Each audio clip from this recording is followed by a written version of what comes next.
Hello friends, welcome to the learners world. आज की इस वीडियो में हम डिस्कस करने वाले हैं यूपी के प्रीवियस ईयर के क्वेश्चंस।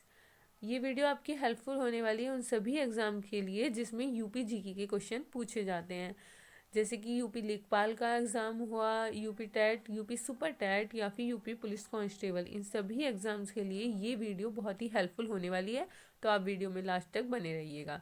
स्टार्ट करते हैं अपने आज के पहले क्वेश्चन के साथ में। हमारा पहला क्वेश्चन है, उत्तर प्रदेश की प्रमुख फसल है। आपको बताना है इनमें से कौन सी फसल उत्तर प्रदेश की प्रमुख फसल है।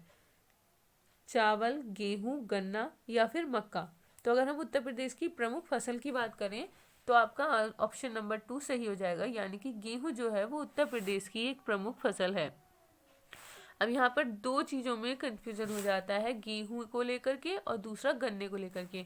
अगर आपका एग्जाम में पूछा जाता है कि उत्तर प्रदेश की प्रमुख फसल कौन सी है तो आप लगाएंगे गेहूं। लेकिन अगर यही पूछा जाता है कि उत्तर प्रदेश की प्रमुख व्यापारिक फसल कौन सी है, कौन सी व्यापारिक फसल की बात करें तो व्यापारिक फसल जो है वो आपकी हो जाती है गन्ना। क्या हो जाती है? गन्ना। अब देखिए, इसे ऐसे याद कर सकते हैं कि गेहूं जो होता है इंसान वो एक लिमिट में ही खा सकता है, इसलिए गेहूं जो होता है वो हम ज़्यादा खाते हैं, जबकि जो गन्ना होता है वो उसकी एक लिमिट होती है, उससे ज़्यादा नहीं खा सकते। तो बाकी गन्ना चीनी बनने के लिए दिया जाता है, इसीलिए जो व्यापारिक फसल है वो आपकी गन्ना है। जबकि अगर प्रमुख फसल की बात करें तो ऑप्शन नंबर 2 करेक्ट आंसर होगा गेहूं। अब बढ़ते हैं अपने अगले क्वेश्चन की तरफ। अगला क्वेश्चन है हमारा, उत्तर प्रदेश किस एक का सबसे बड़ा उत्पादक नहीं है। मतलब पूछा जा रहा है कि इनमें से कौन सी वो चीज़ है जिसका उत्तर प्रदेश सबसे ज़्यादा उत्पादन नहीं करता है। फूल, आलू, गेहूं या फिर गन्ना। तो अगर इस क्वेश्चन के आंसर की बात करें तो आलू की बात करें तो सबसे ज़्यादा अगर आलू कहीं पर उत्पादित होते हैं तो वो अपना यूपी है। यूपी में सबसे ज़्यादा आलू उत्पादित होते हैं। लेकिन अगर ये पूछ लिया जाए एग्जाम में कि केंद्रीय आलू अनुसंधान संस्थान कहाँ पर है, तो केंद्रीय आलू अनुसंधान संस्थान की अगर हम बात करें तो वो पड़ता है आपका शिमला में। कहाँ पर पड़ता है? शिमला में। शिमला से बहुत ज़्यादा आलू मंगवाए जाते हैं क्योंकि केंद्र का जो आलू अनुसंधान संस्थान है वो शिमला में ही है। गेहूं की बात करें तो सबसे ज़्यादा गेहूं का उत्पादन कहाँ होता है? उत्तर प्रदेश में ही होता है। गेहूं का सबसे बड़ा उत्पादक भी उत्तर प्रदेश ही है। लेकिन अगर यही पूछा जाए कि प्रति हेक्टेयर में गेहूं का सबसे बड़ा उत्पादक कौन सा है, तो प्रति हेक्टेयर की अगर हिसाब बात करें तो उसमें पंजाब जो राज्य है वो सबसे ज़्यादा गेहूं का उत्पादन करता है। तो इसमें ध्यान रखना है कि अगर गेहूं का सबसे बड़ा उत्पादक पूछे तो उत्तर प्रदेश, लेकिन अगर प्रति हेक्टेयर में पूछे तो पंजाब होगा। गन्ने की बात करें तो सबसे ज़्यादा गन्ना भी अपना उत्तर प्रदेश में ही बनता है। तो आपका करेक्ट जो आंसर होगा, उत्तर प्रदेश किस एक का उत्पादक नहीं है सबसे बड़ा, वो है फूल। ऑप्शन नंबर 1 इसका करेक्ट आंसर हो जाएगा। उत्तर प्रदेश फूलों का सबसे बड़ा उत्पादक नहीं है। अगर फूलों के उत्पादन की बात करें तो फूलों का सबसे बड़ा उत्पादक राज्य कौन सा है, अगर ये पूछ लिया जाए तो हमारे भारत में सबसे बड़ा फूलों का उत्पादक राज्य है कर्नाटक। क्या है? कर्नाटक। कर्नाटक के बारे में अगर थोड़ा सा और जान लें तो कर्नाटक की राजधानी क्या है? कर्नाटक की राजधानी है बेंगलोर। कर्नाटक की राजधानी क्या है? बेंगलोर है कर्नाटक की राजधानी। कर्नाटक में सरकार किसकी है, अगर ये पूछ लिया जाए। ये देखिए, आपके करंट के लिए भी आपके क्वेश्चन यहाँ से रेडी हो रहे हैं। तो आप ये सोच रहे होंगे कि अगर यूपी का वो है तो इसमें अदर स्टेट का क्यों बता रही हूँ, तो वो इसलिए क्योंकि आपका इसके साथ साथ मतलब और एग्ज़ाम की भी तैयारी में हेल्पफुल होगा। तो कर्नाटक में किसकी सरकार है अगर ये पूछ लिया जाए तो ये है बसवराज बोम्मई जी। कौन है ये? बसवराज बोम्मई जी।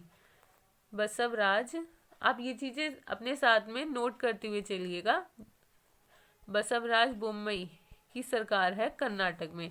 अब कर्नाटक के राज्यपाल के बारे में पूछ लिया जाए तो कर्नाटक के राज्यपाल हैं थावरचंद गहलोत। ये जो आपको फोटो दिख रही है थावरचंद गहलोत जी की है, और यही है वर्तमान समय में कर्नाटक के राज्यपाल। कौन है? थावरचंद गहलोत है कर्नाटक के राज्यपाल। बढ़ते हैं अपने अगले क्वेश्चन की तरफ। हमारा अगला क्वेश्चन है, उत्तर प्रदेश में सर्वाधिक जनजातीय जनसंख्या वाला जनपद कौन सा है। मतलब कौन सा ऐसा उत्तर प्रदेश का जनपद है जहाँ पर सबसे ज़्यादा जनजातियाँ रहती हैं। तो अगर जनजातियों की बात करें तो उत्तर प्रदेश में सबसे ज़्यादा जनजातियाँ पाई जाती हैं सोनभद्र में। कहाँ पर? सोनभद्र में सबसे ज़्यादा जनजातियाँ पाई जाती हैं। तो ऑप्शन नंबर 1 जो होगा वो इसका करेक्ट आंसर हो जाएगा। अब अगर बात करें लखीमपुर खीरी की, तो यहाँ पर ये याद रखिएगा कि सबसे बड़ा जिला कौन सा है उत्तर प्रदेश का। क्या? सबसे बड़ा जिला है उत्तर प्रदेश का लखीमपुर खीरी। अब ये बड़ा जो है ये क्षेत्रफल के हिसाब से, अगर क्षेत्रफल में पूछे तो सबसे बड़ा जिला जो है वो लखीमपुर खीरी होता है। आगे अगर हम सोनभद्र को मैप में देखना चाहें तो ये है हमारा यूपी का मैप में सोनभद्र। यहाँ पर आ गया आपका सोनभद्र। सोनभद्र के बारे में कुछ इंपॉर्टेंट चीज़ें हैं जो एग्जाम में पूछी जाती हैं, आपको याद रखनी है। जैसे कि उत्तर प्रदेश में सबसे ज़्यादा, क्या? सबसे ज़्यादा राज्यों को कौन सा जिला स्पर्श करता है? सबसे ज़्यादा राज्यों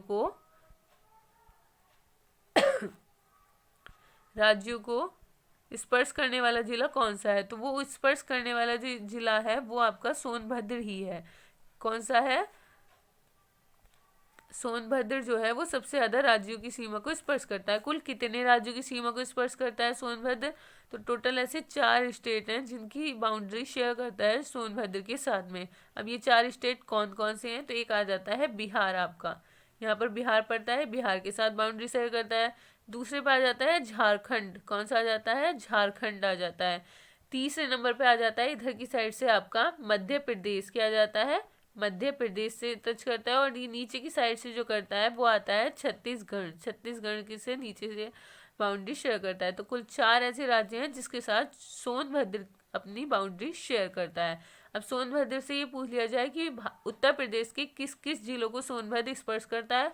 उत्तर प्रदेश में कुल 2 जिले ऐसे हैं जिनको सोनभद्र स्पर्श करता है। देखिए अगर राज्यों में पूछ लिया जाए तो 4 राज्य हैं जो कि भारत के हैं। अगर उत्तर प्रदेश में ही पूछ लिया जाए सोनभद्र किनको स्पर्श करता है तो 2 जिले हैं। कौन कौन से हैं? एक तो ऊपर आपका चंदौली दिख रहा है, तो चंदौली को स्पर्श करता है, और दूसरा है आपका मिर्जापुर। कौन सा है? मिर्जापुर और चंदौली, ये 2 जिले हैं जिनसे उत्तर प्रदेश का सोनभद्र जिला लगता है। बढ़ते हैं अपने अगले क्वेश्चन की तरफ।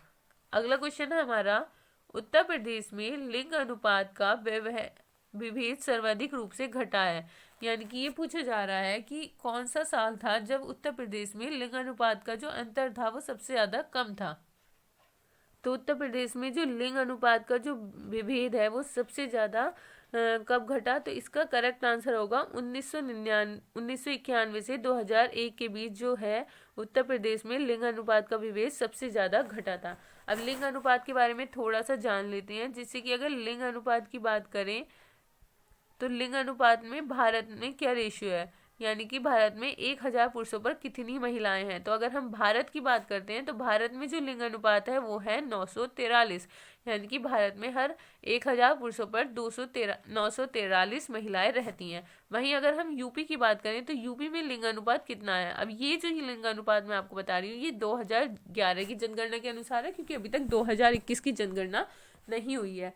तो यूपी में जो लिंग अनुपात है वो है 912 प्रति 1000 पुरुषों पर, यानी कि हर 1000 पुरुषों पर 912 महिलाएं रहती हैं यूपी में। वहीं अगर हम बात कर लें तो 2001 में लिंग अनुपात कितना था? 2001 की बात करें तो 2001 में जो यूपी में लिंग अनुपात था वो था 898, यानी कि यूपी में 898 महिलाओं पर 1000 पुरुषों पर 898 महिलाएं रहती थी 2001 में। जबकि 2011 की जनगणना में 10 साल बाद ये लिंग अनुपात बढ़कर पहुंच गया है आपका 912 पर। तो कुल कितनी वृद्धि हुई है अगर ये पूछ लिया जाए लिंग अनुपात में पिछले 10 सालों में, तो अगर वृद्धि की बात करें तो यहाँ पर आपका ये माइनस कर देंगे 912 में से, तो आ जाएगा 31 की वृद्धि हुई है लिंग अनुपात में, यानी कि इतनी उन्नति 10 सालों में कर ली है। अब बढ़ते हैं अपने अगले क्वेश्चन की तरफ। अगला क्वेश्चन है हमारा, जनगणना 2011 के अनुसार उत्तर प्रदेश में महिला और पुरुषों का अनुपात बताना है। वही क्वेश्चन आ गया जो मैंने अभी आपको पहले बताया था कि 2011 की जनगणना के अनुसार उत्तर प्रदेश में लिंग अनुपात पूछा रहा है कितना है। तो आप बताइए इसमें क्या आंसर होगा? इसका करेक्ट आंसर होगा आपका 912 प्रति 1000 पुरुषों पर, यानी कि 2011 की अगर जनगणना देखें तो उस हिसाब से उत्तर प्रदेश में 1000 पुरुषों पर 912 महिलाएं हैं। अगर भारत की बात करें तो वही सेम हो जाएगा, 943 जो है वो भारत में है। और अगर बात करें 2001 में यूपी में कितना था, क्वेश्चन सेम अभी बताया था मैंने आपको। तो 2001 में जो यूपी में था वो था आपका 898। कितना था? 898। बढ़ते हैं अगले क्वेश्चन की तरफ। अगला क्वेश्चन पूछा जा रहा है आपसे, उत्तर प्रदेश का सर्वाधिक क्षेत्रफल वाला जिला कौन सा है? यानी कि कौन सा जिला है उत्तर प्रदेश में जिसका क्षेत्रफल सबसे ज्यादा है? तो अगर हम क्षेत्रफल की बात करें, देखिए इसमें दो क्वेश्चन आते हैं। जो जिला है, एक तो सबसे बड़ा जिला कौन सा है, और दूसरा होता है जनसंख्या के हिसाब से सबसे बड़ा जिला। तो अगर क्षेत्रफल के हिसाब से पूछें, जैसे कि क्वेश्चन में पूछा जा रहा है, तो लखीमपुर खीरी इसका करेक्ट आंसर हो जाएगा। सबसे ज्यादा क्षेत्रफल वाला जिला कौन सा है? लखीमपुर खीरी जो है वो सबसे ज्यादा क्षेत्रफल वाला जिला है। वन डिस्ट्रिक्ट वन प्रोडक्ट की बात कर लें, अगर वन डिस्ट्रिक्ट वन प्रोडक्ट यानी कि एक जिला एक उत्पाद की बात करें, तो लखीमपुर खीरी का क्या फेमस है? तो लखीमपुर खीरी की फेमस है ट्राइबल क्राफ्ट। क्या है? ट्राइबल क्राफ्ट, यानी कि जनजातीय शिल्प, हिंदी में बोलेंगे जनजातीय शिल्प लखीमपुर खीरी की बोलेंगे। अगर वही बात कर लें कि जनसंख्या के हिसाब से देखें, तो सबसे बड़ा जिला कौन सा है? जनसंख्या में जो है सबसे बड़ा वो है आपका गाजियाबाद। गाजियाबाद में सबसे ज़्यादा जनसंख्या पाई जाती है। और उसके बाद में दूसरे नंबर पे आता है मुरादाबाद। मुरादाबाद में दूसरे नंबर पे सबसे ज़्यादा जनसंख्या पाई जाती है। अब यहाँ पर ये मैप में देख लेते हैं। मैप में जो लखीमपुर खीरी आ रहा है वो यहाँ पर आ रहा है आपका। कहाँ पर? यहाँ पर। अगर पूछ लिया जाए कि लखीमपुर खीरी जो होता है वो किस देश के साथ अपनी सीमा बनाता है, तो ये नेपाल है। नेपाल के साथ ये अपनी बाउंड्री शेयर करता है। वहीं लखीमपुर खीरी भारत के कौन कौन से उत्तर प्रदेश के किस किस जिलों को स्पर्श करती है इसकी सीमा? तो ये देखिए यहाँ पर, एक तो पीलीभीत के साथ ही अपनी बाउंड्री शेयर करता है। इधर आ जाता है शाहजहांपुर के साथ बाउंड्री शेयर करता है। नीचे से हरदोई है, यहाँ पर सीतापुर है, और यहाँ पर है बहराइच। तो टोटल 5 ऐसे उत्तर प्रदेश के जिले हैं जिनसे लखीमपुर खीरी अपनी बाउंड्री शेयर करता है। वो कौन कौन से जिले हैं? पीलीभीत, शाहजहांपुर, हरदोई, सीतापुर और बहराइच। एक बार और देखिए, पीलीभीत, शाहजहांपुर, हरदोई, सीतापुर और बहराइच। कुल 5 ऐसे जिले हैं जिनके साथ लखीमपुर खीरी की सीमा स्पर्श होती है। और अगर देश की बात करें तो देश में आ जाता है आपका नेपाल। बढ़ते हैं अगले क्वेश्चन की तरफ। अगला क्वेश्चन है हमारा, उत्तर प्रदेश का आलू निर्यात जोन कहाँ पर है? यानी कि उत्तर प्रदेश में आलू निर्यात जोन किस जगह पर है? तो अगर हम उत्तर प्रदेश का आलू निर्यात जोन की बात करें तो इसका करेक्ट आंसर होगा आपका आगरा। देखिए इसे ऐसे याद कर सकते हैं, आ से हो गया आपका आलू और आ से ही हो गया आपका आगरा। यानी कि अगर आलू निर्यात जोन की बात करें तो वो है आगरा में। अगर एक जिला एक उत्पाद की बात कर लें यहीं पे आगरा का, तो क्या फेमस है आगरा का? एक जिला एक उत्पाद में आगरा फेमस है चमड़े के लिए। चमड़ा उत्पादन के लिए आगरा फेमस है। आगरा ताज नगरी के नाम से भी जाना जाता है। क्या जाना जाता है? ताज नगरी। ये तो सभी जानते होंगे, ताज नगरी आगरा है। आगरा का क्या फेमस है? खाने के मामले में फेमस है आगरा का पेठा। क्या फेमस है आगरा का? पेठा फेमस है आगरा का। वहीं लखनऊ की बात करें तो लखनऊ है राजधानी, और कानपुर भी चमड़े के लिए फेमस है। यानी कि चमड़े के लिए कुल 2 जगह फेमस है। एक तो आ जाता है कानपुर और दूसरा आ जाता है आगरा। ये 2 चीजें। लेकिन अगर सबसे ज्यादा चमड़े के उत्पादन की बात करें तो वो आगरा में ही होता है, और आलू निर्यात जोन भी आगरा में ही है। वहीं यहाँ पर अगर ये पूछ लिया जाए, जो मैंने अभी आपके साथ डिस्कस भी किया था, कि केंद्रीय आलू अनुसंधान केंद्र कहाँ पर है? क्या पूछ लिया जाए? केंद्रीय आलू अनुसंधान केंद्र कहाँ पर है? तो आलू अनुसंधान केंद्र जो है वो है आपका शिमला में। कहाँ पर है? शिमला में। ये चीजें आप साथ में अपनी नोटबुक में नोट करते चलिए। केंद्रीय आलू अनुसंधान केंद्र जो है वो शिमला में है। अब बढ़ते हैं अगले क्वेश्चन की तरफ। अगला क्वेश्चन है, मोतीलाल नेहरू बाल संग्रहालय कहाँ पर है? तो ये जो मोतीलाल नेहरू बाल संग्रहालय आपको बताना है ये कहाँ पर है। तो ये है आपका लखनऊ में। कहाँ पर है? लखनऊ में है मोतीलाल नेहरू बाल संग्रहालय। ऑप्शन नंबर 4 इसका करेक्ट आंसर हो जाएगा। अब लखनऊ की बात करें तो नवाबों का शहर किसे कहते हैं? नवाबों का शहर। तो नवाबों का शहर कौन सा है? लखनऊ है। अगर एक जिला एक उत्पाद की बात कर लें तो लखनऊ का क्या फेमस है? एक जिला एक उत्पाद की अगर हम बात कर लें तो लखनऊ का फेमस है आपका चिकन करी और जररी जरदोजी का काम फेमस है। कौन सा? चिकन करी और जरी जरदोजी, ये फेमस है लखनऊ का, जरी जरदोजी। अब लखनऊ के बारे में एक और क्वेश्चन पूछ लिया जाता है कि लखनऊ राजधानी कब बनाया गया था। उत्तर प्रदेश की राजधानी है, ये तो सब जानते हैं लखनऊ, लेकिन लखनऊ राजधानी बना कब था। तो अगर ये पूछ लिया जाए कि उत्तर प्रदेश की राजधानी लखनऊ कब बना था, ये था 1921 में लखनऊ जो था उत्तर प्रदेश की राजधानी बना था। कब बना था? 1921 में उत्तर प्रदेश की राजधानी बना था लखनऊ। वहीं अगर वाराणसी की बात कर लें तो वाराणसी का वन डिस्ट्रिक्ट वन प्रोडक्ट में क्या फेमस है? वाराणसी की फेमस है सिल्क की साड़ी। क्या फेमस है? सिल्क की साड़ी फेमस है वाराणसी की। अब बढ़ते हैं अपने अगले क्वेश्चन की तरफ। सॉरी, ये देखिए यहाँ पर, ये है आपका लखनऊ, नवाबों का शहर है ये, और 1921 में इसको उत्तर प्रदेश की राजधानी बनाया गया था। अगले क्वेश्चन की तरफ बढ़ते हैं। इनमें से कौन सा एक है जो सुमेलित नहीं है, इसमें बताना है। नौचंदी मेला क्या मेरठ में लगता है? भारत कला भवन कहाँ पर है? वाराणसी में है। चौरसिया नृत्य गोरखपुर या सुलहकुल महोत्सव आगरा? अगर हम बात कर लें तो सुलहकुल महोत्सव, सुलहकुल महोत्सव जो होता है वो हिंदू और मुस्लिम एकता का प्रतीक माना जाता है, क्योंकि यहाँ पर दोनों धर्मों के लोग एक साथ इकट्ठे होकर के ये त्यौहार मनाते हैं, और ये मनाया जाता है आगरा में। यानी कि ये ऑप्शन तो इसका करेक्ट है। इसमें पूछा है सुमेलित नहीं है। नौचंदी मेला कहाँ पर लगता है? तो नौचंदी मेला जो लगता है वो मेरठ में लगता है। कहाँ लगता है? मेरठ में लगता है नौचंदी मेला। ये भी आपका करेक्ट हो गया। भारत कला भवन की बात करें तो भारत कला जो भवन है वो वाराणसी में है। कहाँ पर है? वाराणसी में। वाराणसी की फेमस है सिल्क की साड़ी, और वाराणसी में ही है भारत कला भवन। तो जो इसका करेक्ट आंसर होगा वो होगा चौरसिया नृत्य। चौरसिया नृत्य जो है वो गोरखपुर में नहीं होता है, गोरखपुर में नहीं होता है। तो कहाँ पर होता है? अब ये भी क्वेश्चन बन सकता है कि चौरसिया नृत्य कहाँ का फेमस है, तो ये है जौनपुर का। कहाँ का है? जौनपुर का है चौरसिया नृत्य। कहाँ का है? जौनपुर का है चौरसिया नृत्य। अब बढ़ते हैं अपने अगले क्वेश्चन की तरफ। हमारा आज का आखिरी क्वेश्चन है, निम्नलिखित में से कौन सा एक सुमेलित नहीं है? आपको बताना है। वाराणसी क्या गंगा नदी के किनारे बसा है? क्या सुल्तानपुर गोमती नदी के किनारे बसा है? गोरखपुर कोसी नदी के किनारे बसा है? या फिर अयोध्या सरयू? तो इसमें ये ध्यान रखना कि यहाँ पर नहीं पूछा जा रहा है। ये चीज़ें जो होती हैं थोड़ा सा ज़्यादा ध्यान देने की होती हैं। कई बार हम नहीं देखते हैं जल्दबाजी में, तो इस पर थोड़ा सा आप फोकस रखिएगा। तो इसका जो करेक्ट देखिए, जो वाराणसी है वो बसा हुआ है गंगा नदी के किनारे, ये इसका करेक्ट है।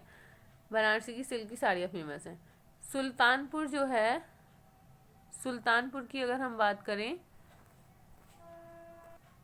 तो सुल्तानपुर गोमती नदी के किनारे बसा है, ये भी एकदम करेक्ट है। कैसे याद कर सकते हैं? सुल्तान को कह सकते हैं गो सुल्तान गो, तो गो से गोमती आ जाएगा, यानी कि सुल्तानपुर बसा है गोमती नदी के किनारे। ऐसे ही वाराणसी, वाराणसी है एक धार्मिक नगरी, और धर्म का जो संबंध अगर किसी नदी से है तो वो गंगा नदी है।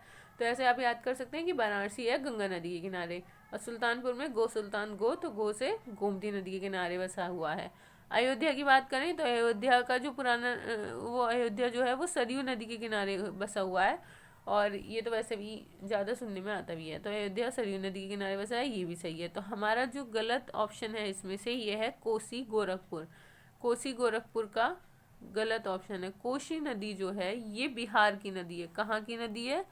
बिहार की नदी है। अब इसमें कुछ क्वेश्चन बन जाते हैं जो आपको याद रखने हैं, जैसे कि अगर एग्जाम में पूछ लिया जाए कि बिहार का शोक किसे कहते हैं, बिहार का शोक या फिर बिहार का अभिश्राप के नाम से किस नदी को जाना जाता है, तो कोसी नदी को बिहार का शोक कहते हैं। क्यों कहते हैं? क्योंकि कोसी नदी में हर साल बाढ़ आती है, जिसकी वजह से बिहार के लोगों को बहुत ज़्यादा परेशानियों का सामना करना पड़ता है, इसलिए कोसी नदी को कहते हैं हम बिहार का शोक। कोसी नदी कहाँ से निकलती है? तो कोसी नदी निकलती है नेपाल से। नेपाल में हिमालय से कोसी नदी निकलती है। कहाँ से निकलती है? नेपाल में निकलती है, हिमालय से। हिमालय से कोसी नदी निकलती है नेपाल में। हिमालय में भी किस जगह से निकलती है? तो भीमनगर नाम की जगह है। कौन सा? भीमनगर। हिमालय नेपाल से निकलती है भीम नदी, भीमनगर से कोसी नदी। वहीं अगर हम बात कर लें गोरखपुर की, तो गोरखपुर की, हाँ ठीक है, पहले मैं इसे रफ कर देती हूँ, एक मिनट। गोरखपुर की अगर हम बात कर लें तो गोरखपुर किस नदी के किनारे बसा हुआ है? अब कोसी तो इसका करेक्ट आंसर है नहीं। तो गोरखपुर बसा हुआ है राप्ती नदी के किनारे। कौन सी नदी के किनारे? राप्ती नदी के किनारे बसा हुआ है गोरखपुर। कैसे याद कर सकते हैं? गो से गोरखपुर, रा से राप्ती नदी, यानी कि गोरा याद कर लीजिए आप, और गोरखपुर हो गया राप्ती नदी के। गो से गोरखपुर बसा हुआ है, रा से राप्ती नदी के किनारे पर। तो आज की इस वीडियो में इतना ही। आई होप वीडियो पसंद आई होगी। अगर पसंद आई हो तो लाइक और शेयर करना ना भूलें। Thank you so much for watching the video.